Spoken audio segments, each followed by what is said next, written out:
It was the apex predator of its world. We know it fought to the death.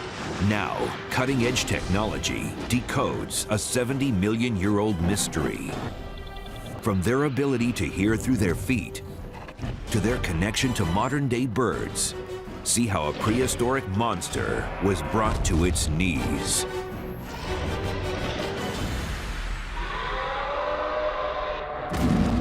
They're the Earth's first fighters, the ultimate predators. New discoveries in forensic science bring to life the prehistoric art of war. This is Jurassic Fight Club.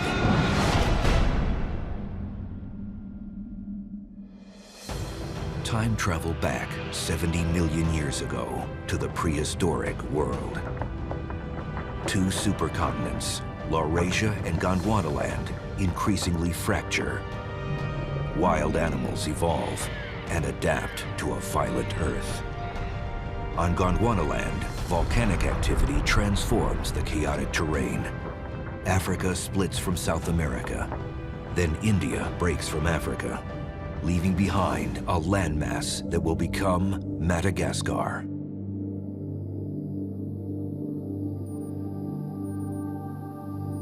On this lush green island, seasonal rains, as well as extreme droughts and dramatic temperature changes, have pitted dinosaur against dinosaur. In a world of vanishing food and water resources, predators are forced to fight for survival. Life on Madagascar during the late Cretaceous was pretty difficult. The world's climate was changing and it forced dinosaurs to adapt. The larger the landmass, the less of an impact these changes had. But when you live on a small island, these changes are intensified. So to deal with them, dinosaurs on the island of Madagascar had to adapt in ways that other dinosaurs would never dream of. 1996. 25 miles outside of the city of Mahajanga in northwestern Madagascar. Paleontologists are on a routine excavation. But as they continue to dig, it's clear that there is something strange about this particular find. As scientists unearthed more remains, forensic and anatomical clues began to paint a picture of the unidentified dinosaur. One thing became clear. These bones did not belong to a plant eater. They belonged to a predator. We can very often tell whether bones belong to herbivores or carnivores just by looking at them. In the big carnivorous dinosaurs, you have hollow bones. And hollow bones, of course, can support the animal as long as the bone around the outside is dense enough to support the weight of the animal. In a lab, paleontologists observed something that stunned them. Peculiar marks and deep gashes in the bones. The gashes were spaced 10 to 17 millimeters apart. Scientists were amazed. These were bite marks. Could an epic fight have taken place here? Were paleontologists looking at a 70-million-year-old crime scene?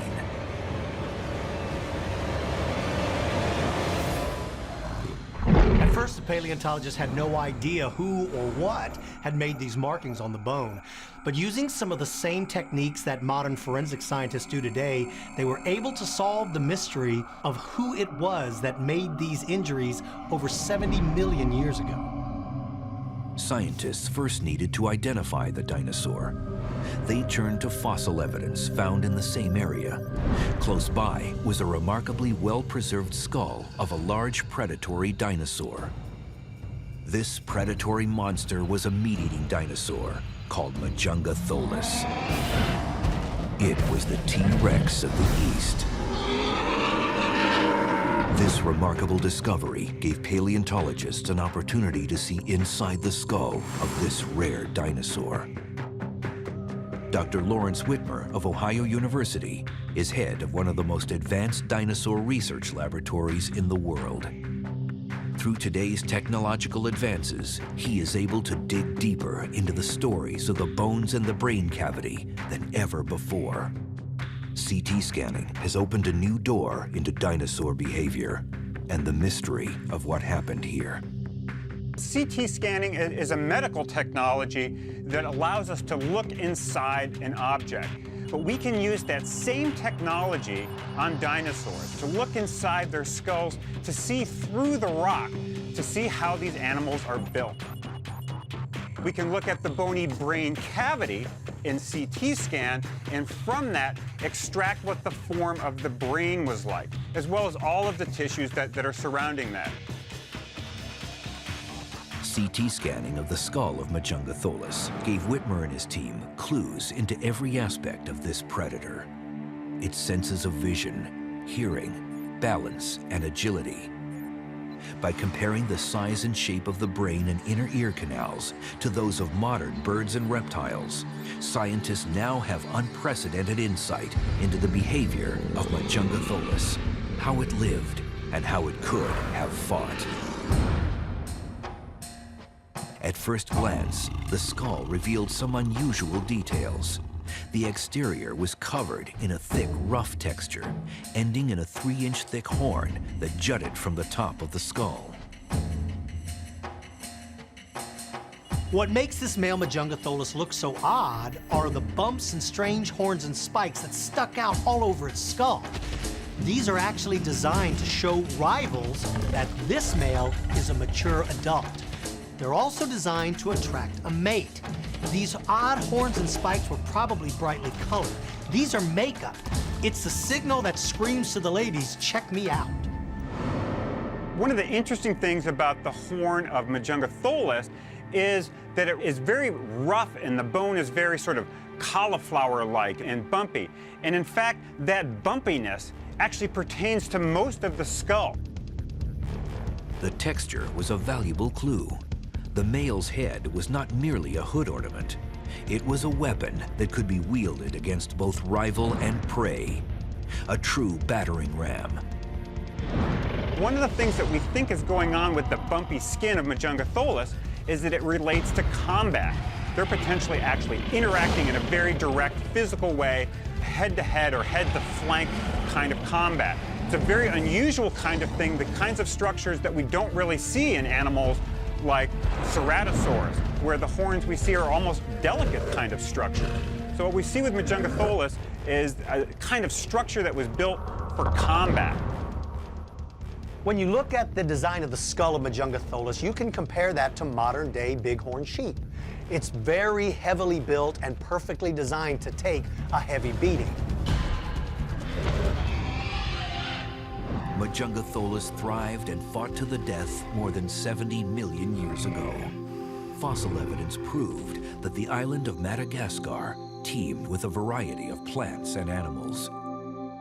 But in the island paradise, Majungatholus was at the top of the food chain, the ultimate predator. Every environment has an apex predator. That is the ultimate predator, the top of the food chain. On North America, Tyrannosaurus rex was that apex predator.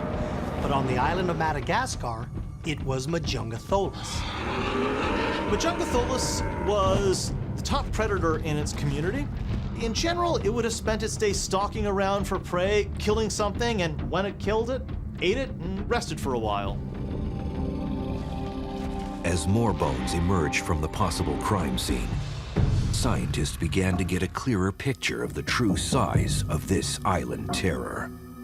He was a 2-legged predator, standing 9 feet tall, 28 feet long, and weighing 1 ton. The mass of a baby elephant. Along with its size and a reinforced head-butting skull, one weapon stood out that made Majungatholus even more dangerous. A mouthful of serrated, meat-slicing teeth. A closer inspection of the jaws would reveal that, like a shark, Majungatholus had rows of teeth that worked like a conveyor to continuously replace worn teeth. The teeth of Majungatholus were pretty incredible. They were replaced throughout its entire life. When a tooth got dull, it would fall out and be replaced by a brand new tooth. They were also serrated on both the front and back edges, making them perfect for slicing meat. But Majungatholus still had one additional weapon that was capable of delivering a lethal blow. Its massive tail. With reinforced bones and powerful muscles, the dinosaur could wield its tail like an oversized baseball bat. Although Majungatholus was a force to reckon with, it was not without its shortcomings. Even the king of the jungle had his weaknesses. The first was its unusually small arms. Majungatholus's arm is incredibly short.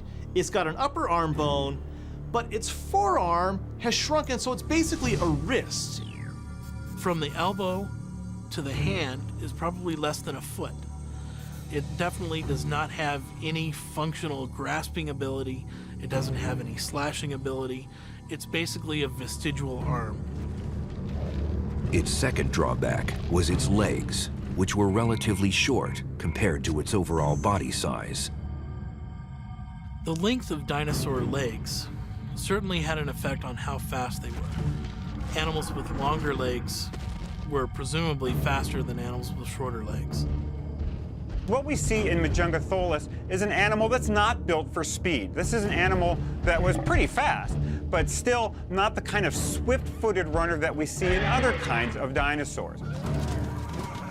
It is estimated that Majungatholus may have been able to run only 10 to 15 miles per hour, not much faster than an average human. But given its densely forested environment, speed may not have been as important to this hunter. It didn't have to be particularly fast because there were no really fast dinosaurs known from its environment. So you only have to be faster than your meal. You don't have to be faster than something else that you're never gonna see. CAT scan evidence revealed the dinosaur's third weakness: poor vision. With Majungatholus, we can look at the brain structure and see that the visual centers are not tremendously enlarged. They're relatively modest. One of the really interesting aspects of the visual system is whether these animals had binocular vision. In other words, did their visual fields overlap? Because that actually provides depth perception. Majungatholus has very limited binocular vision. The construction of their skull made it a little bit more difficult to get that binocular vision. So as they're sizing each other up, they're going to be really kind of looking from side to side, but if one moves quickly, it's going to get out of that binocular vision. So there'll be a lot of juggling for position between these guys, kind of like boxers will do before they start their fight. Somehow, an apex predator at the top of the food chain was attacked and killed. The attacker was unknown. Fossil evidence has given investigators new insight into the behavior of Majungatholus and what could have happened at this site. But a new clue lies just inches below the surface of the soil. A discovery will reveal one of the most disturbing pieces of dinosaur evidence ever unearthed.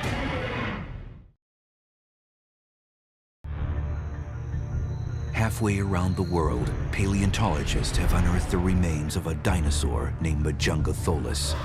The bones had deep gouges and wounds, suggesting that a massive battle had taken place. The bite marks were so violent that they left embedded gashes in the bone. It is here where the investigation took a surprising turn. Paleontologists continued to study the scene and look more closely at the marks. What they found would reveal evidence of one of the most gruesome acts in the animal kingdom: cannibalism. There were two Majungatholuses in this battle. One apex predator killed another. On the island of Madagascar, they made a pretty incredible discovery. They found the fossilized skeleton of a Majungatholus with bite marks from another Majungatholus. This is absolute evidence that a battle took place and one Majungatholus killed the other. The common perception is that most predatory dinosaurs were cannibals. But in fact, this discovery would become the first clear case of dinosaur cannibalism ever found in the prehistoric world. When the paleontologists studied the tooth marks, they used high-powered microscopes to look deeper into the evidence. What they found were telltale signs of serrations, meaning the culprit who chewed these bones had serrated teeth and jaws powerful enough to cut the bone. Since no other dinosaur on Madagascar had been found with teeth this large, it pretty much ruled out all other predators. Measuring the width, length, and serrated edges of the teeth, and calculating the spacing between the teeth in the jaw, investigators were able to determine that the teeth and jaws of Majungatholus matched the gash marks in the bone almost perfectly. Majungatholus has serrated teeth. Each one of those little serrations is called a denticle. The denticle marks found in the bones were spaced about 0.48 millimeters apart. In studying Majungatholus teeth, paleontologists discovered that they had an average spacing of about 0.5 millimeters. That's nearly identical to those left on the bone. What began as a routine dig was shaping up to be a battle to end all battles. Two Majungatholus in a fight to the death. But one question remained. Were these bite marks just the result of a fight? Or did one Majungatholus actually eat the other? We know this wasn't just fighting, not just bite marks on the snout, for example. These are tooth marks that are on the inside bones of the body, on leg bones and backbones and ribs that you couldn't get to from the outside. So clearly, at least on occasion, Majungatholus ate other Majungatholus. Now that scientists had proof that they were looking at cannibalism, what other evidence is there to piece together how these cannibals would have fought in this battle? In addition to the CAT scans and the fossil remains, paleontologists must study modern animal behavior for clues.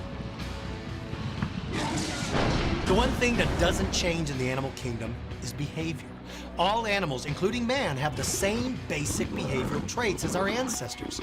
Knowing this, paleontologists are able to look at modern life as a way to understand the behavior of prehistoric life.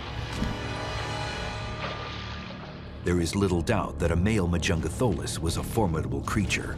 But now a new theory arose that would dramatically change the dynamic of the fight.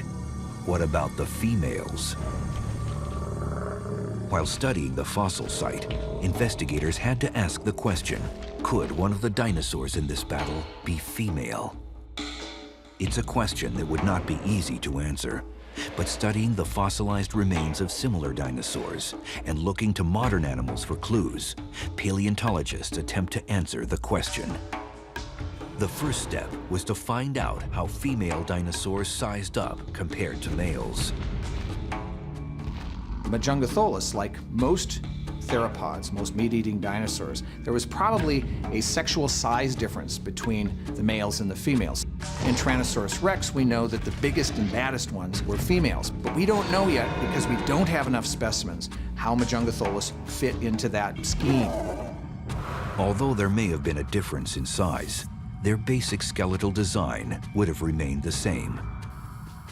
The female would have had the same short arms and legs, sharp teeth, and powerful tail. But what about their general appearance? Would the male and female look alike? When we look at lots of different kind of animals today, and people are a good example, the males and the females look different. We call that sexual dimorphism. And a good question is was Majungatholus sexually dimorphic? Did the males look different from the females? Once we look at theropod dinosaurs, virtually any species where we have multiple specimens, we do see that there tends to be two morphs or two types once you get to the adult stage. One may be heavier than the other, for example. The other may be more lightly built, more gracile, or it may be that they have a difference in the crest on top of the head, or the bump on the top of the head in the case of Majungatholus. Unfortunately for Majungatholus and most theropod dinosaurs, we don't have a lot of specimens to work with. But there's a clue. Remarkably, over the past 2 decades, numerous fossil discoveries, including feathered dinosaurs, have proven a relationship between birds and predatory dinosaurs. From this fossil evidence, paleontologists believe that, like in male birds, the male Majungatholus would have been more brightly colored and adorned than the female. In order to understand things like color and behavior of prehistoric life, we have to look to modern life to give us those clues. Well, Majungatholus and birds are related. We know that. The evidence is very clear. And birds, the males, have a much brighter color pattern. Male birds also have strange ornamentation on their skull. Look at a guinea fowl or look at a turkey. You'll find that the female skulls are relatively plain and the male skulls are very bright and have a lot of these fleshy appendages that make them attractive. One thing that we can sort of suggest is that animals that clearly had visual display organs, things on their body, is that they probably used them. It's very reasonable to suggest that these different kinds of structures that we see on the skull of Majungatholus or even other kinds of predatory dinosaurs are in fact the kinds of features that would be used in courtship displays among these different kinds of animals. Along with skin color, ornamentation of their skulls, and their body sizes, there was another clear difference between the sexes. She was a warrior. The female was much more aggressive when defending her young. It's a vital piece of information. Paleontologists believe that this actually helped hone her fighting skills. A full-grown Majungatholus is pretty much able to take care of itself. But babies are a different matter. There's a lot of animals that would love to be able to snuff you out when you're little so that you don't ever grow to full size. Females got to deal with not only things that want to harm her, but things that want to harm her young. And there's a lot more animals that are willing to step up against a baby than there are against an adult. So the female is forced to defend not only herself, but her baby from predators. And that's what gives her fight skills that a male will never have. As in any investigation, the environment plays a crucial role in piecing together any mystery. The prehistoric world is no exception. Like a modern-day battlefield, scientists must study the climate and terrain in which they would have fought. We know that the land 70 million years ago varied from densely forested to jungle-like to swampy. Based on the variety of plants, Madagascar would have seen seasonal changes and times of severe drought. Evergreen and conifer trees, reaching 100 feet high, covered much of the landscape. If you look at any forest today, like Yellowstone Park, for instance, we've done a great job of clearing out the fallen logs and debris that usually litter the forest floor. Of course, back then, that wouldn't have happened. So moving through those forests could have been incredibly difficult, especially during a fight. As it turns out, the terrain would play a vital part in this investigation. Paleontologists now know that the bones were moved. And not only that, they were moved very soon after the dinosaur died. This tells us one thing: flash flood. Looking at the geology of the dig site, paleontologists could see that the bones had been washed into their final resting place. This location was not where the battle had taken place. It's simply where the remains of the eaten dinosaur ended up. The evidence suggests that floodwaters carried them there. In late 2007, experts first began to reconstruct a plausible ramp-up to this battle from 70 million years ago.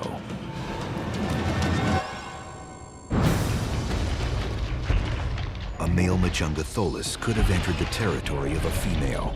His motive was sex, but she has other ideas. When approached by a male, the female would have been very cautious until she understood his intentions. To protect herself and her territory, she must make it clear that she is no pushover. Paleontologists think that to ensure her safety, the female could have relied on 3 distinctive moves before launching into an attack. The first move is to stand her ground. When you're approached by a rival, the last thing you want to do is turn tail and run. First, it means you lose your territory, but worse, your rival might think you're food. The rules of the animal kingdom are pretty clear. Break one of these rules and you're liable to end up dead. She would then have moved to step 2, Turning her body sideways will show the male her massive size. Next came the flash of those razor-sharp teeth. Baring her teeth would send a very clear signal to an aggressor. Once the female would have made her rival aware of her disposition, it is up to him to convince her that he is here to mate, not kill. Mating can be a pretty dangerous thing if the object of your desire has 3-inch-long serrated teeth and a bad attitude. The first thing she's gonna suspect is that you're there to challenge her for her territory. The male had better do everything possible to show this female that he is not a threat. To demonstrate his intentions and change her mood, the male would have begun to perform a courtship dance. CAT scan evidence shows that the brain of Majungatholus was incredibly small and therefore primitive, leading paleontologists to speculate that this dance would have been very simple.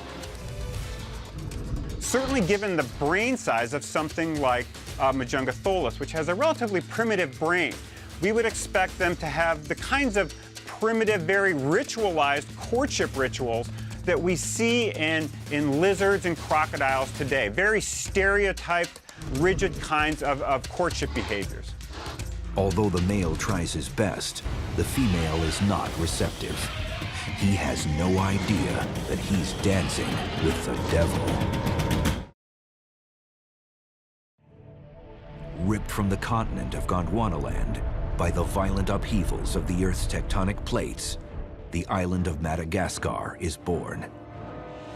Surrounded by sea, the island quickly becomes a lush green Garden of Eden. But evolution has a way of spoiling this pristine environment. A terrifying inhabitant emerged, Majungatholus. In these steamy jungles, a colossal battle of the sexes took place. Was this just a lover's spat, or was there more to this story? To help piece together a viable scenario, paleontologists would size up the competitors. The skeletal design of Majungatholus shows that these were very powerful animals. But was there a difference in size and strength between male and female? We do see some differences between the different specimens that we find of Majungatholus. It's hard for us to know whether those are just differences between different individuals or differences that we can associate to differences in sex. Both of these animals will probably be fairly comparable in terms of their general size and strength and general capabilities. Although these were not considered giant predators, they were still packed with muscle. What effect would this have on their speed and agility? Majungatholus is not necessarily a fast and agile animal. It doesn't have to be. It lived on an island, and the prey animals that lived with it were relatively slow. But I think the female would have been a little bit faster and more agile than the male. We know that in this particular group of dinosaurs, when you look at the attachments of the muscles in the legs, that there's some slight differences between the males and the females. The fact that there's a stronger shelf in what we think are the males seems to suggest stronger muscle attachments, and that means that they may have had more powerful muscles in the legs, which may mean that on one hand they were stronger, but maybe on the other hand they were not as fast. In addition to their formidable build, the male and female hold a jaw full of serrated teeth and a domed head used as a battering ram. They used both when they went head-to-head on the battlefield. Although the male and female may look different, they have basically the same weaponry. They both have that big knob on top of their head, which would be used as a ramming device, but their teeth are their #1 weapon. You have the same weapons, basically the same weapons. There's no more teeth, no fewer teeth, there's no difference in design of teeth. It's only in what's going on in their brain and what's going on in their automatic responses to things that are built up over lifetime experiences. When it comes to attacking an adversary, the sexes are quite different. The male acquired hunting skills necessary to capture prey or a suitable mate. However, like modern birds and reptiles, the mother racked up more hours on the front lines as a defensive fighter, protecting her offspring. whereas the male Majungatholus may have the skills for the ritual combat to fight over access to females or territory. The females might have one situation where they have an advantage. It's going to know how to defend its young, and it's going to fight pretty savagely. Now, if the female were actually defending its young, then that, in a sense, changes the equation, and consequently, the intensity of battle might be different. Because at that point, the intensity wouldn't be just about a meal or about territory. It would be about her heritage, her genes, and her future. The female is going to want to save her life. If she has offspring nearby, she may fight to the death. If the young is not there, she's going to leave because she needs to protect her ability to reproduce. I think that if you throw a young Majungatholus, which the female is going to try to protect, into the mix, you kind of change things around a little bit. And she's maybe not going to leave before the fight is done. She's not going to abandon the fight if she feels that her offspring is going to be in danger. And she'll fight for that offspring. Life on Madagascar was a difficult struggle for an adult Majungatholus, but survival for a juvenile was nearly impossible without the protection of an adult. Being confined on the island of Madagascar in the late Cretaceous was pretty tough because what it did is it took all of the dinosaurs and forced them into a very small area. So unlike animals on the mainland where the female could leave the juveniles unattended while she hunted, on Madagascar, because all these animals were confined in such a small space, it was much more likely that somebody would happen across these babies. And when you're an unprotected baby, there's a tremendous amount of danger. In the dark, dense forests of Madagascar, danger came in many forms. But one in particular, isolationism, had an effect that would turn this island paradise into a prison where only one sentence was carried out: death. On an island where you're separated from others, it means the chances of meeting a mate from the opposite sex are reduced. And more importantly, it means that those that you meet, you could very well be very closely related to. So the number one problem is inbreeding. And with inbreeding comes a couple of very nasty side effects, like you have less of a tolerance for disease, your bone structure can be weaker, you're a lot more susceptible to early death. But the number one problem with inbreeding is that the possibility of creating mutations exists. Majungatholus may have had that ugly face because it was the end result of inbreeding. Relying on evidence collected from the dig sites and knowledge of modern animal behavior, experts can recreate a plausible scenario where a female competes with a male in a final fight to the death.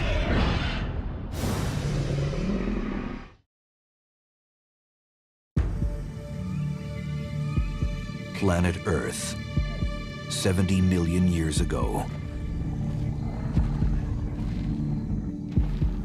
A male Majungatholus is on the prowl for a female. Picks up the scent of a female Majungatholus. He knows it's a female simply by her scent. He moves in cautiously, knowing that if she has a mate, there could be a confrontation. Slowly, cautiously, the male moves further into her territory, following her scent like a road map. He works his way towards the center of her territory, looking for this female. He finds her. She's in a small open clearing surrounded by very dense vegetation. He moves in and begins to demonstrate his intentions. He's not an aggressor. He is simply trying to woo her into mating. He goes through a series of steps designed to put her into a non-defensive mood. She doesn't react the way he expects, and he doesn't understand it. The female is uninterested in his advances. He sways slowly back and forth again to try to describe to her his intention. She refuses to accept his advances. She bares her teeth and hisses with a deep, rumbling growl. This is a clear message that she's looking for a fight. The Majungatholus male continues his dance to try to entice her, but she will not respond. She continues in an aggressive posture. The male tries to shift his position, perhaps put her in a different area, and see if that will change her mood. But the female's focus is not exclusively on the male. As he moves to the side, he realizes that hidden behind her is her offspring. The male knows immediately. That's the reason why the female is not responsive to his reproductive dance. The male realizes the female will not be responsive as long as her offspring is alive. He knows he's got to get rid of that baby. In his brain, his mind switches over from reproduction to killing. He needs to take out that baby, and he needs to do it without being killed himself. The female becomes suspicious of the male's sudden change in attitude. Her maternal instincts shift into overdrive. She knows he's seen the baby. She puts herself between the baby and the male as the male slowly begins to outflank her and outmaneuver her to have access to the baby. The baby lays motionless, but the male has already spotted him. He needs to take him out. The male lowers his head and rushes in, mouth agape, trying to grab the baby. But the female is quick to react and lowers her head and rams the male with incredible power. The male, being bigger, recovers relatively quickly and turns to face the female. He knows that he may have to attack the female in order to get to the juvenile. He doesn't want to kill the female, but he will if he believes his life is in jeopardy. Although the male is larger in size, the female can match that with incredible ferocity. She's defending her young and will fight to the death. The male turns his attention back towards the female. The female knows that the male has seen her offspring. Enraged, she kicks up dirt like a mad bull, pawing the ground before charging. The male has got to be careful. He knows a protective mother can be extremely violent, but his reproductive urges outweigh caution. They go through a series of steps, each trying to intimidate the other, but it doesn't work. The male is intent on reproduction, and the female is intent on defending her young. The male is intent on killing that juvenile, and the female is intent on defending him. The male again moves in for the kill, but the female shifts sideways and swats him with her powerful tail. The male absorbs the blow and regains his footing. He launches a second frontal assault. The female again thwarts his advances. The male attempts to lure the female further away from her baby. He makes a series of mock charges and draws back with each one. Once she is far enough away from the baby, the male rushes her head on. The female loses sight of her surroundings. She trips on the log and falls to the ground. This is the opportunity the male's been waiting for. The female Majungatholus made one fatal error. She was so focused on defending her baby, she lost track of her environment.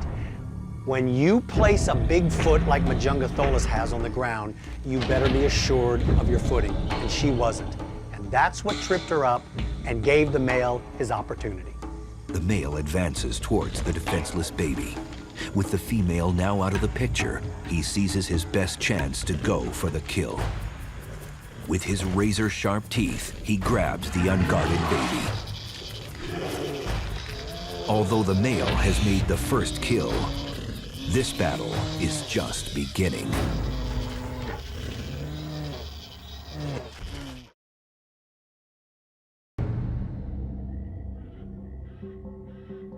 "70 million years ago, a baby Majungatholus is snatched from his mother. The male knows he needs to kill the offspring in order to successfully mate with the mother. The male Majungatholus has this baby in his jaws. He shakes and crushes it with tremendous force. The juvenile lays helpless in his jaws.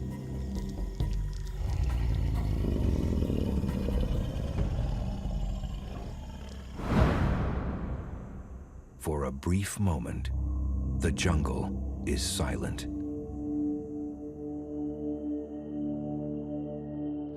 Then suddenly, from out of the brush, the female charges into view. The mother goes for the jugular. She now launches an attack on the male and grabs him by the rear of the neck. Using all the power she has, she crushes the vertebra in the male's neck. The male drops the baby as he slumps to the ground. He's unable to move. She severed his spinal cord. He's completely helpless, but still alive. The female leans down and sniffs her baby to look for signs of life. There's absolutely no movement, and she knows the baby's dead. Although she risked her life to save her young, the female Majungatholus is incapable of mourning. The brain of a dinosaur works like a light switch. There's an on and there's an off. They only think of one thing at a time. They live in the very moment they're in. When she realized that her baby was dead, the female Majungatholus's brain switched over from maternal to dinner. She now sees her baby as a food source. She's got to replenish the calories she burned fighting the male. Her baby is the first course. The male is the main course. But the female isn't fully satiated. She now turns her attention to her second victim. He's still alive, but he can't move. He makes a perfect target, and he's gonna get eaten alive. She leans over, rips open his stomach, and continues her feeding frenzy. The female Majungatholus shoves her head into the stomach cavity of the male. She's seeking the most nutritious parts. She pulls her blood-covered nose out of the stomach, and in her jaws are the liver. This is the most precious part of her prey. The liver is usually the first thing predators are going to eat. It's the largest organ in the body, and more importantly, it's rich in vitamins and iron, and this is something predatory dinosaurs crave. The cannibal dinosaur will continue to gorge until her gut is full. This is not an act of vengeance. The female Majungatholus eats the male for sustenance, not to get even for what it did to her young. Although these monsters appeared evenly matched, the male's miscalculations and missed opportunities cost him the fight and his life. Had the male Majungatholus found this baby unguarded, it would have killed it. When the female would return, she would instantly go into reproductive mode because she didn't have a baby to defend. But because she was there defending the young, the moment the male killed it, she instantly attacked it in an effort to save the baby. Despite the female's victory, her species eventually loses a bigger battle. They became extinct 65 million years ago. Majungatholus faced the exact same consequences all animals do during an environmental change. The island of Madagascar was drifting further out to sea. Plant life suffered first. As those plants began to disappear, herbivores that lived on them began to disappear. And that left Majungatholus with having nothing left on the menu except for another Majungatholus.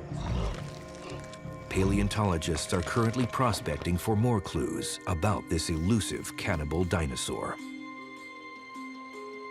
As people continue to explore Madagascar for more fossils, some of the things we'd really like to see about Majungatholus are there really differences between the sexes? And in order to test that idea, we need more skulls. Scientists still continue to search for the differences between the sexes of this dinosaur species. But one thing's certain, 70 million years ago, one Majungatholus showed another who's boss on the prehistoric battlefields of Madagascar.